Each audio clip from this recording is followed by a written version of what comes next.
Fresh sweater. Thank you very much. Good luck. So, hi, we are here with All Time Low. Finally, it's been 6 years since you last were here in Italy. And I was wondering, did you miss anything you can think of Italy? Yes. Other than the food, everyone here is so friendly. Like, everyone's very nice. I mean, the shows here, too, to be fair, are some of our favorite shows to play in Europe. I mean, the energy, the crowds, the reception that we get here has always been phenomenal. So it's really nice to finally be back. I feel like the hype is really built up. Yeah, it's going to be cool tonight. This is the biggest show we've headlined in Italy before. Yeah, so we're very, very excited. You recorded Wake Up Sunshine in like, I would say, a cozy situation, you know, like with the computer or by yourselves, I know.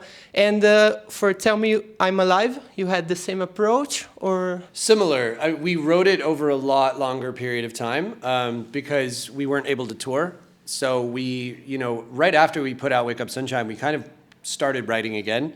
Some of those songs made it onto this record and informed kind of the sound of this album. But we did get together for a good amount of time under one roof because that feels at this point really important to the creative process. So yeah, we made sure to go back. We were out in Colorado, and that's kind of where like the bulk of the record took shape, and we really figured out that we had an album. In the mountains. Yes. We let the mountains guide us. Do you snowboard or ski? Yeah, I do. Jack tried and broke his ribs. Yeah, literally the first time. So I don't know if I'm meant to play extreme sports. The first working title for this song from those sessions was called Jack's Broken Rib. Fun fact. Still hurts to laugh. Sorry. No jokes. Talking about the title track, Tell Me I'm Alive, after the second chorus, there's the infamous upbeat punk part, and I read you wrote like, we didn't think twice about this part, let's just go with it. There are any other moments similar to this in the record? I don't know that there's any that feel like a departure in that way. I mean, I think the thing with that song was we were just sort of like going with it, and that song is so mid-tempo and one thing for most of the song, and then it was like, what if we did the polar opposite? At first it was a little bit of a joke. Not like a joke, Yeah. but like kind of just like, oh, that'd be funny. Then we're like, oh, this is actually kind of cool. That's exactly what it was. I went, Yeah. let's go full punk rock, and we were all just like, ha ha ha, oh, it's great. It's great. Yeah, happy accident. Yeah, and then I mean, there's a guitar solo on a song called New Religion. Basically, what I wanted to do was make a rock and roll band sound like an EDM breakdown, and so we played the solo through a ton of pedals and like just synthed it out like crazy. And it's one of my favorite moments on the record. I think it's like it feels heavy, but at the same time, not like a typical rock breakdown. So yeah, kind of cool to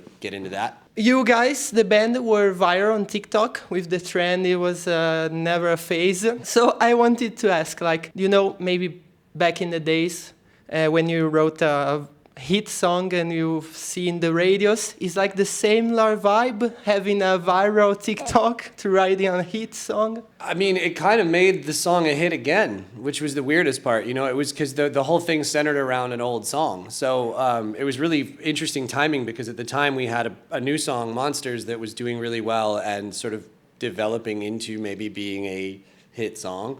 And then right as that was happening, Dear Maria sort of had this moment on TikTok, and it felt like the two songs were like neck and neck in popularity. And it was just a really interesting moment. So yeah, I mean, it's weird. Same. Yeah, it's weird because like we've played Dear Maria so many times that you kind of assume like, okay, at some point people will probably get bored of the song. And now it's like the opposite. Now it's like you play it and it's like they're hearing it for the first time and you're like, what the hell is going on? The song's been out for 12 years. Yeah, it was a really cool moment and really interesting to see it take hold the way it did and kind of reintroduce itself to like a whole new audience. It was awesome. Last question. I wanted to ask to you to tell the fans what a great reason to listen to the new record, Tell Me I'm Alive. I'll give each one of you $5. Please listen. To me, it's like an amazing amalgamation of the things that we loved so much about Last Young Renegade and Wake Up Sunshine. And I think those records were really very different records, but sort of like got us to where we are now. And so I think the parts that we loved so much about those records we combined and put onto this one. So it feels really interesting. It's like an interesting musical journey, and it goes to a lot of different places. So. If you're an All Time Low fan, you're gonna love it. If you're a fan of rock music, you're gonna absolutely love it.